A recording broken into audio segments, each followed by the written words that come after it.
ये अभी भी बहुत सारे विकसित देशों में बैलेट पेपर पे ही होता है। तो क्या जरूरत है भारत में ईवीएम पे सिल्वर नाइट्रेट की क्या करते हैं, स्याही लगा देते। इसके M3 वर्जन का यूज किया जा रहा है। लेकिन रही बात जहां तक हैक करने की, चुनाव आयोग को इस पे भी एक संज्ञान लेना चाहिए। पहले निर्वाचन बैलेट पेपर के आधार पर होता था, जिसमें बहुत सारा टाइम लगता था। ये अभी भी बहुत सारे विकसित देशों में बैलेट पेपर पे ही होता है। तो भारत में कुछ लोग तर्क देते हैं कि विकसित देश जैसे स्विट्जरलैंड, नॉर्वे जैसे देशों में जब बैलेट पेपर पे हो रहा है तो क्या जरूरत है भारत में ईवीएम पे, इलेक्ट्रॉनिक वोटिंग मशीन की क्या जरूरत है। तो उन लोगों को ये सोचना चाहिए कि नॉर्वे की कुल जनसंख्या जितना ओकरा ज्यादा तो लोग दिल्ली में रहते हैं। हमारे यहाँ कहाँ से पॉसिबल है नोट गिनती करने के लिए, समझ में आया कि नहीं आ गया। तो हमारे यहाँ ये गिनती पॉसिबल नहीं है, इसलिए हम लोग जब भी निर्वाचन करा पाएंगे तो विदाउट ईवीएम हमारे यहाँ संभव नहीं है। ईवीएम से ही मशीन को हम क्या करते हैं, वोटिंग करा सकते हैं। ईवीएम के बाद हम लोग सिल्वर नाइट्रेट की क्या करते हैं, स्याही लगा देते। हालांकि चुनाव में धांधली न हो इसलिए वीवीपैट का इस्तेमाल किया गया, voter verification bye paper audit trial, voter verification bye paper audit trial, EVM machine से चुनाव कैसे होने लगे, ईवीएम मशीन, किसे, ईवीएम मशीन से, electronic voting machine, EVM electronic voting machine. लेकिन इसमें आप किसको वोट डालते हैं ये आपको पता नहीं चलता था, इसलिए एक अलग मशीन लगा गया, VVPAT, voter verification bye paper audit trial. अब आप जिसको वोट डालते हैं उसके नाम की एक पर्ची कटती है और आपके स्क्रीन के सामने आता है, फिर वो कट के अब वापस जमा हो जाता है ताकि क्रॉस चेक कराने में इजी हो।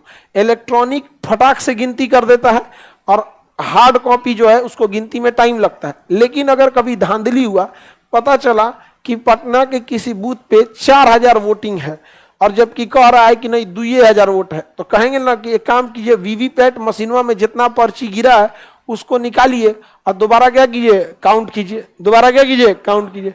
तो क्रॉस चेक करने के लिए वीवीपैट सिस्टम बहुत ही अच्छा है।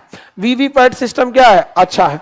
इसके M3 वर्जन का यूज किया जा रहा है, वर्तमान में M3 वर्जन का यूज किया जा रहा है। मशीन का जो वर्जन आता है M3 वर्जन का इसका इस्तेमाल किया जा रहा है। कोई दिक्कत है किसी को, निर्वाचन सुचारू रूप से हो इसलिए निर्वाचन आयोग को हटाने के लिए महाभियोग जैसी प्रक्रिया लगाना होता है। ईवीएम हैक हो सकता है, देखो बाबू ये सब चीजें बहुत रहती है।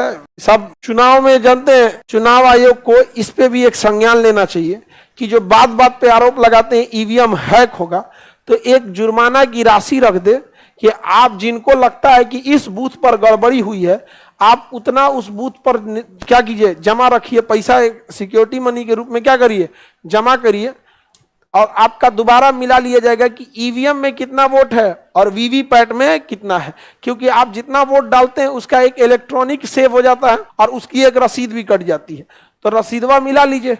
तो इसमें निर्वाचन आयोग को भी करना चाहिए, क्योंकि देश की जनता भी बड़ी असमंजस में रहती है। राजनीति एक ऐसा विषय है, एक ऐसा विषय, पॉलिटिकल साइंस नहीं, राजनीति जो नेता करते हैं, जिसमें एक ही सवाल से आप जो भी बोलिएगा तो उस वाक्य से समाज का एक हिस्सा बहुत खुश हो जाएगा और उसी वाक्य से समाज का एक हिस्सा बिल्कुल ही नाराज हो जाएगा। इसमें ससुरा मीडियम लेवल का चीजें नहीं होता है, बहुत उटपटांग चीजें राजनीति। समझ में आ गया कि नहीं आ गया। आप देखिएगा ना कि सेम भाषण पे कोई खुश और कोई नाराज हो जाता, अजीब डायरेक्शन है यहाँ पे। मीडियम वाला इसमें हिसाबे किताब नहीं होता, समझे। तो इसमें चुनाव आयोग को भी, जनता को भी एक बार ध्यान में रखना चाहिए।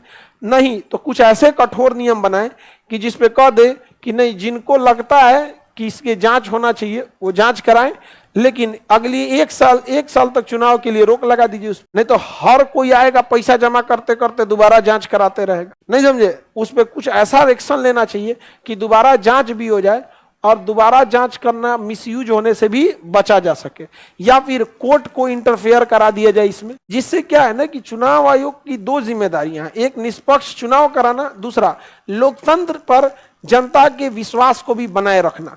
विपक्ष जिनको वोट नहीं मिलता है वो इस तरह की भ्रामक खबरें बहुत तेजी से फैलाते हैं, जिससे कि जनता के एक हिस्सा को लगने भी लगता है कि नहीं शायद कुछ गड़बड़ी है। तो वीवीपैट इसी के क्रम में इसको लाया गया था।